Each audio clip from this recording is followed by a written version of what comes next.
6 सीटों पर आपको लगा कि जब हम देख रहे थे बातचीत में कहीं ना कहीं ऐसा रुख हो गया एनसी का कि जैसे कांग्रेस की जरूरत ही नहीं है। लोग आपकी लाख नौकरियां देखेंगे, फ्री सिलेंडर गैस देखेंगे, कच्चे मुलाजिम को पक्का करने का वादा देख लेंगे, फ्री बिजली और फिर मीटरिंग की बात आपने की। ये सारी चीजें नोट की जा रही है। कभी जनता के ओपिनियन को उसको अंडर एस्टिमेट मत करिएगा उमर साहब, क्योंकि ये चीजें अगर आपने अंडर एस्टिमेट की तो 5 साल के बाद नजर नहीं आएंगे कहीं पर। महबूबा ने किया ऐसा, नजर नहीं आई। कांग्रेस को बेबस में बोलना चाहूंगा, बेबस लोग कहते हैं कि कांग्रेस बड़ी बेबस दिखती है जम्मू कश्मीर, ऐसा क्यों?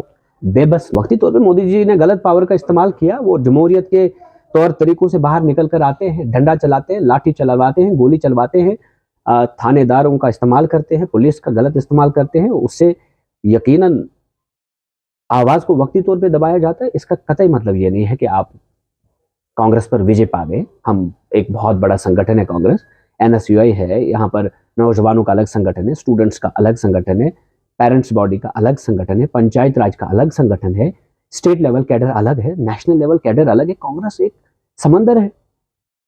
कितनी बार मोदी जी ने नारा लगाया कांग्रेस फ्री, कांग्रेस मुक्त भारत। वो एक स्टेट में नारा लगा कर जाते हैं, दूसरी स्टेट में हमारी सरकार बन जाती है। हमारी हमेशा कोशिश रहती है कि कोई नई शख्सियत आपके साथ रूबरू कराए। आज हमारे साथ है शेख जफरुल्लाह साहब, जो कि डीडीसी भी है और इन्होंने इलेक्शन भी लड़ी। हालांकि जो इलेक्शन इन्होंने लड़ी वो काफी कम मार्जिन से ये हारे, लेकिन इलेक्शन इतनी यंग एज में और पॉलिटिकल अवेयरनेस इतने यंग एज में अगर मैं कहूँ तो ये शेख जफरुल्लाह साहब में ही दिखती है। तो चलिए चलते हैं और शेख जफरुल्लाह साहब से बात करते हैं। सबसे पहले मैं बात करूंगा मड़वा से, जो डीडीसी रहे हैं। शेख जफरुल्लाह साहब, आपका स्वागत है। Thank you. मैंने इसलिए कहा पहाड़ों की सियासत है, मैदानों में आती है और फिर वहां से शहरों की तरफ जाती है। किस तरह से आप देखते हैं इसको? नहीं, खैर हवाएं भी वहीं से आती हैं और सियासत भी अगर वहाँ से आती है तो बहुत अच्छी बात है। पहाड़ों में रहने वाले लोग जो होते हैं, असली परेशानियाँ, गम जो होते हैं कहीं पर, वो वहीं पर होते हैं, इस हिसाब से कि वहाँ फैसिलिटीज़ नहीं होती हैं। बहुत सारी चीज़ें जो इन पहाड़ों में कुदरती तौर पर लोगों के पास होती हैं, लेकिन कुछ जो आज की दुनिया में जो ज़रूरतें हैं, जैसे सड़क, बिजली, टेलीकम्युनिकेशन सिस्टम, ये सारी चीज़ें इन एरियाज़ में नहीं है। तो ऊपर वाला करे कि जहाँ से ये ठंडी हवाएं आती हैं, जहाँ से ये नदियाँ बहकर आती हैं और शहरों में भी पहुँच जाती हैं, वहीं से ये सियासत भी आ जाए और आपने बताया और भी अच्छी सियासत हो जाएगी। तो जोड़ना चाहूंगा, आपने इतनी हवाओं की बात की, मैं बात करता हूँ इंदरवाल कॉन्स्टिट्यूंसी की। इंदरवाल से आपने इलेक्शन लड़ी, जब आप डीडीसी बने आप इंडिपेंडेंट थे, आपने कांग्रेस का दामन थामा। किस तरह से देखते हैं एज एन इंडिपेंडेंट, आप जब खड़े हुए आपको जीत देखनी पड़ी और जब आपने कांग्रेस का दामन थामा, आपको हार वो भी एक इंडिपेंडेंट कैंडिडेट के सामने देखनी पड़ी। हालांकि सरूरी साहब का भी बहुत बड़ा ये था कि वोट शेयर था। किस तरह से देखते हैं?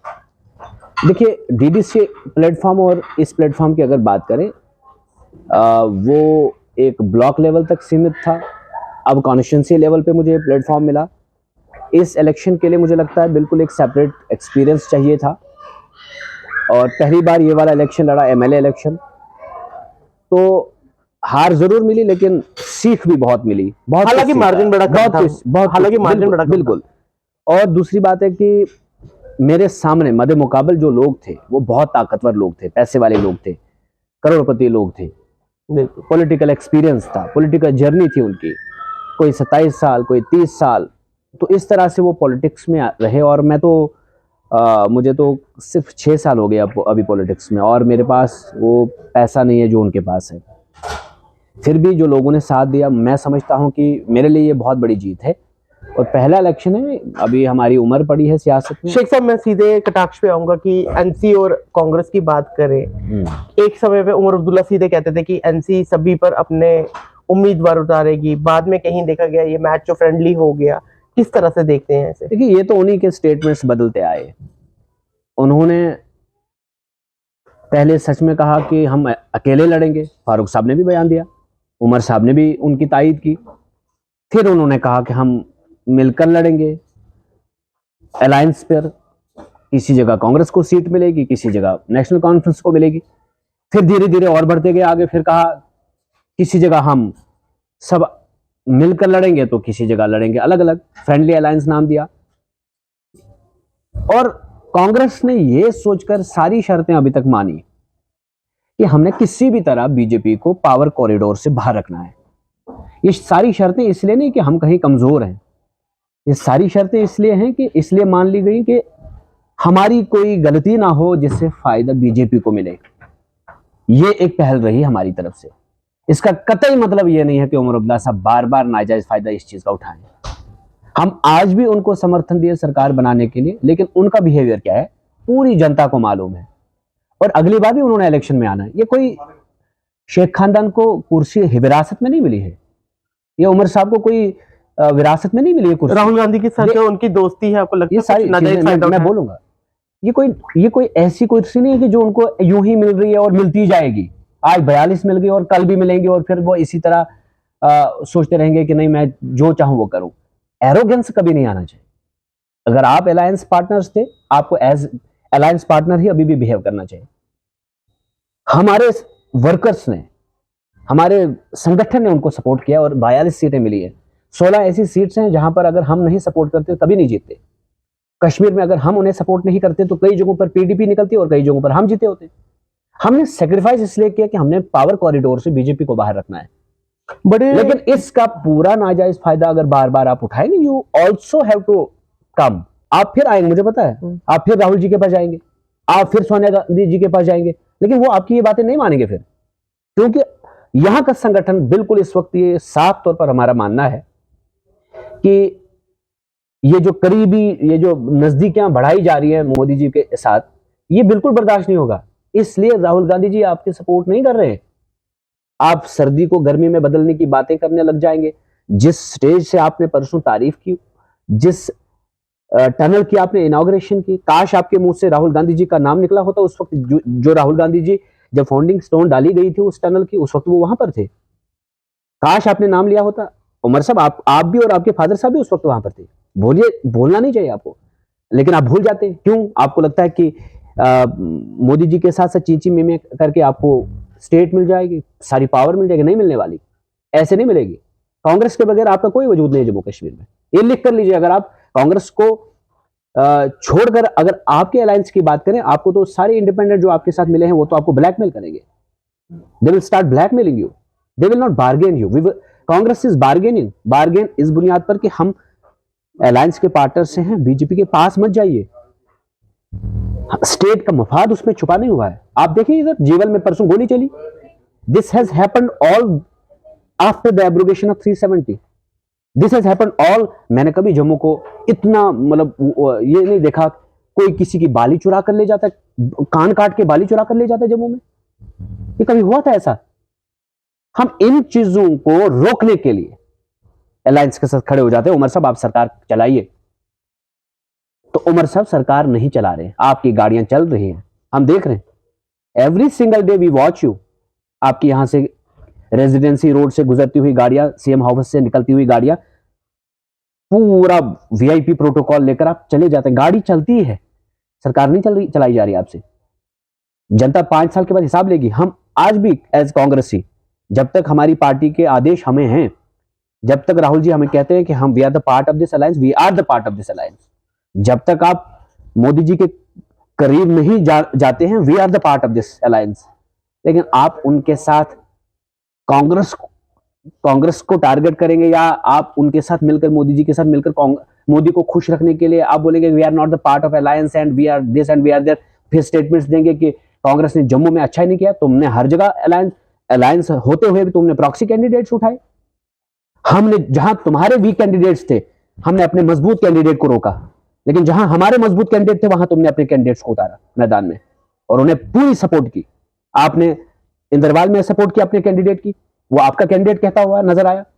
आपने शाहनवाज चौधरी साहब के खिलाफ अकरम चौधरी साहब को उठाया, वहां आपने उनकी सपोर्ट की। कहां नहीं किया आपने विकास साहब के खिलाफ सज्जाद शाहीन साहब को उठाया। हर जगह आपने ये चीजें इसी जम्मू सूबे में की।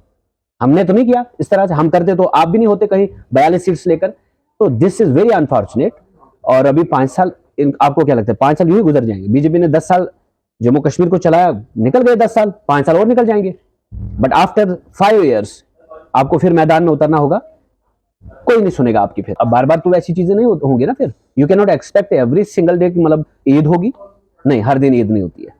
हर दिन दिवाली नहीं। आपने बोला प्रॉक्सी का, लेकिन 6 सीटों पर आपको लगा कि जब हम देख रहे थे बातचीत में कहीं ना कहीं ऐसा रुख हो गया एनसी का कि जैसे कांग्रेस की जरूरत ही नहीं है? नहीं, उन्होंने सोचा कि वो हो, आज तो इंडिपेंडेंट भी इतने सारे हैं, चलो उनको मिलाकर, उनको कांग्रेस एनसी के साथ ही मिलाकर अपने ही पार्टी को मजबूत किया जाए। पॉलिटिकली ये इमेच्योरिटी है आपकी। आपको आने वाले वक्त में पता चल जाएगा, जब आपके ये साथ छोड़कर चले जाएंगे ना, जब अपने साथी निकल कर चले जाएंगे ना, रउला साहब बगावत पे आए ना, उस वक्त आपको कांग्रेस की याद आएगी। लेकिन कांग्रेस जानती है हम इस सियासत के डॉक्टर हैं। Being Congress we are the doctors of this politics. हमने हिंदुस्तान की पॉलिटिक्स को किया, समझाया भी, हमने इदारे बनाए पॉलिटिक्स के। आप उसके बच्चे हैं, स्टूडेंट हैं। लेकिन अब देख रहे हैं जिस तरह से सरकार जो है, अभी अगर हम देखें पावर्स का पता नहीं है, स्टेट वापस नहीं है, तो आपको लगता नहीं उमर अब्दुल्ला को शायद इसी तरीके से चलना पड़ेगा? कल पुंछ रजौरी से वीडियोज आई और जावेद इकबाल साहब, he has shown a very clear helplessness. ऐसे आप चलेंगे तो फिर ना सरकार चलेगी, ना जम्मू कश्मीर चलेगा, ना आपको 370 मिलेगा, ना आपको स्टेटहुड मिलेगी, और ना आप बीजेपी के होंगे फिर, क्योंकि वो आपको लात मारेंगे। जो पीडीपी का हाल किया वही आपका भी करेंगे, और फिर कांग्रेस भी आपसे फिर शेख साहब, आप 370 की बात इतनी खुल के कर रहे हैं, लेकिन हमने भी देखा कहीं ना कहीं कांग्रेस ने भी अपना पल्ला बाकी इलेक्शनों में 370 पे झाड़ते हुए देखी। हमने जैसे 370 टूटते हुए देखा, एब्रोगेट होते हुए देखा, we gave a very very clear cut message to whole nation कि the abrogation style, the way it was abrogated was illegal, that was not the way. हमारे टाइम में भी अगर हिंदुस्तान हमारा है, यहाँ पार्लियामेंट्री फॉर्म ऑफ गवर्नमेंट है, हमारे यहाँ अमेंडमेंट्स लाए जाते हैं, उसका एक तरीकाकार होता है। गवर्नमेंट्स को तोड़कर, स्टेट को तोड़कर, गवर्नर शासन लाकर, हम इसके खिलाफ है। अगर कोई भी कल भी कोई और मतलब अमेंडमेंट लाया जाता है पार्लियामेंट में, एक प्रोसीजर है, डेमोक्रेटिक प्रोसीजर है ये। अगर वहां पर एक जिस तरह से एक तरीकाकार है कि पूरी सहमति अपोजिशन की, रूलिंग की, स्टेट गवर्नमेंट के बारे में कोई अमेंडमेंट्स लानी है, स्टेट गवर्नमेंट का यानी कि एग्री होना उसमें बहुत लाजमी है। This is the federal India, we are living in a democratic federal structure. तो जिस तरह से ये एब्रोगेट हुआ, वी हैव कैटेगोरिकली सेड कि it was abrogated unethically, undemocratically, which is not acceptable to Congress. और ये हमारी क्लियर कट मैसेज है हमारा, आज भी ये मैसेज। बट अब जब चीजें हुई हैं, who will bring that back? Again you need a democratic process ना। अगर कहीं 371 है, 370 है, या कोई और अलग अलग स्टेट्स में अलग अलग प्रोविजंस है, फिलहाल जो स्टेट लेवल पे हमने इलेक्टेड गवर्नमेंट लाई, मंशूर हमारा क्या था और उनका क्या था। उनके मंशूर की वजह से हमें यहां पर नुकसान भी हुआ स्टेट में, नेशनल कॉन्फ्रेंस की वजह से, बट हमने तब भी टॉलरेट किया। अब जब उन्होंने जिम्मेदारी अपने कांधे पर ली है, तो मोदी से 370 लाएंगे। वो 370 उनके करीब जाने से नहीं आएगा, वो स्टेट नहीं आएगी। नौकरियां और जो लैंड लॉज हैं वो चेंज नहीं होंगे उनके करीब जाने से, उनसे बगावत करके आप ये ला सकते हैं। वरना उमर साहब, आप आने वाले वक्त में देखेंगे कि ये सारी जो चीजें हो रही हैं जम्मू कश्मीर में, इसका भुगतान करना पड़ेगा आपको पॉलिटिकली। और be politically very mature, don't push us to the walls, we will hit back, we will bounce back, and remember, this is Congress. We have very young candidates in almost all constituencies. After every 5 years there are elections, and democracy is the best revenge. लोग आपकी लाख नौकरियां देखेंगे, free cylinder gas देखेंगे, कच्चे मुलाजिम को पक्का करने का वादा देख लेंगे, फ्री बिजली, और फिर मीटरिंग की बात आपने की। ये सारी चीजें नोट की जा रही है। कभी जनता के ओपिनियन को, उसको अंडर एस्टिमेट मत करिएगा उमर साहब, क्योंकि ये चीजें अगर आपने अंडर एस्टिमेट की तो 5 साल के बाद नजर नहीं आएंगे कहीं पर। महबूबा ने किया, ऐसा नजर नहीं आई, और आप ऐसा करोगे तो कहीं नजर नहीं आओगे। वो तो 3 सीटें ले गए। आपको क्या लगता है आगे की कांग्रेस की स्ट्रेटेजी क्या रहेगी? क्योंकि हम जहां पे देख रहे हैं, हम पहली बात है, बेसिक में बात करना चाहूंगा, इतने सालों में एनएसयूआई को कभी इतना वीक नहीं देखा गया। अगर बात की जाए, ग्राफ्स की बात करें, कभी इतना कांग्रेस को बेबस में बोलना चाहूंगा, बेबस। लोग कहते हैं कि कांग्रेस बड़ी बेबस दिखती है जम्मू कश्मीर, ऐसा क्यों? बेबस नहीं है, वी आर बीइंग अटैक्ड। हमारा संगठन कहीं निकलता है, एफआईआर लगाई जाती है, बेबस नहीं है। Congress is an ideology. ये घरों में बैठकर भी आइडियोलॉजी, सब लोगों के पास ideology. Congress is an ideology जो हिंदुस्तान को चलाती है। बीजेपी एक आइडियोलॉजी जो हिंदुस्तान को जला रही है, चला नहीं रही है। हम कमजोर नहीं है। ये वक्ती तौर पर आंधी आती है, सब घर में बैठ जाते हैं, इसका कतई मतलब यह नहीं है कि वो बाहर ना निकले, निकलेंगे बाहर। कांग्रेस के लोग इस वक्त मतलब हिंदुस्तान में हर घर में कांग्रेस का मिजाज है। वक्ती तौर पे मोदी जी ने गलत पावर का इस्तेमाल किया। वो जमहूरियत के तौर तरीकों से बाहर निकल कर आते हैं, डंडा चलाते हैं, लाठी चलवाते हैं, गोली चलवाते हैं, थानेदारों का इस्तेमाल करते हैं, पुलिस का गलत इस्तेमाल करते हैं। उससे यकीनन आवाज को वक्ती तौर पे दबाया जाता है। इसका कतई मतलब ये नहीं है कि आप कांग्रेस पर विजय पा गए। हम एक बहुत बड़ा संगठन है कांग्रेस, NSUI है, यहाँ पर नौजवानों का अलग संगठन है, स्टूडेंट्स का अलग संगठन है, पेरेंट्स बॉडी का अलग संगठन है, पंचायत राज का अलग संगठन है, स्टेट लेवल कैडर अलग है, नेशनल लेवल कैडर अलग है। कांग्रेस एक समंदर है। कितनी बार मोदी जी ने नारा लगाया कांग्रेस फ्री, कांग्रेस मुक्त भारत। वो एक स्टेट में नारा लगा कर जाते हैं, दूसरी स्टेट में हमारी सरकार बन जाती है। तो इट हैपेंस। एक वक्त बीजेपी में सिर्फ 2 सीटें थी, तो आज फिर वो 303 लेने वाले भी बन गए। तो ये मैंने पहले कहा कि ये कुर्सी किसी की जागीर नहीं है। Chair comes and goes, time will come, Congress will come back, we will bounce back, और हम बेहतर तरीके से इस हिंदुस्तान को और मजबूत बनाएंगे। और कांग्रेस ने ही इस हिंदुस्तान को एक मजबूत फौज दी। कांग्रेस के दौर में ही यहाँ पर बड़े बड़े इदारे, IIT जैसे इदारे, एम्स जैसे इदारे बने, बड़ी बड़ी यूनिवर्सिटीज बनी, बड़े बड़े हाईवेज बने, एक्सप्रेसवेज बने, और जंगी सामान अपने मुल्क को बचाने के लिए लाया गया। और कांग्रेस ने ही हिंदुस्तान को बनाया। बीजेपी ने बेचने का काम किया है। आपने कहा बीजेपी ने बेचने का काम किया। जो जनता आपको देख रही है, अगर कोई हिदायत या कोई नसीहत इनको आप देना चाहें, आप क्या देंगे?